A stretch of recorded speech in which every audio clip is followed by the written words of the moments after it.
molto bravo rispetto a qualche discorso, peccato che ha mancato il colpo, diciamo, la zampata per... Sì, è stato, i ragazzi hanno fatto un'ottima partita, credo, sotto tutti i punti di vista.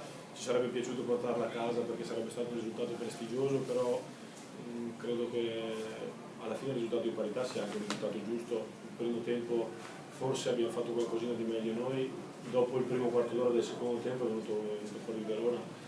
È una squadra fisica, una squadra solida, è una squadra che ha fatto più punti di noi oggi, quindi credo che sia un risultato importante anche per come l'abbiamo ottenuto. Prego. Il primo tempo, soprattutto in mezzo al campo, avete avuto un buon posizione, c'è Bentivoglio, tanto bene lì davanti alla difesa, poi Marcolini, tutta la Sì, io credo che Bentivoglio in quella posizione di campo sia un giocatore estremamente importante. Non l'avevamo preso per giocare in quella posizione, però credo che ne abbia tutte le qualità, tutte le caratteristiche, perché mi consente, per il suo tipo di struttura fisica, di poter contrastare, di poter arrivare con la corsa a far chiusure diverse.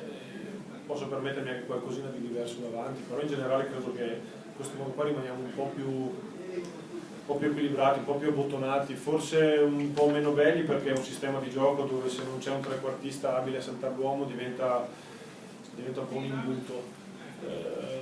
Sulle palle laterali ci dobbiamo andare o con le punte o con le mezzali, non è sempre semplice, però io penso che da qui alla fine del campionato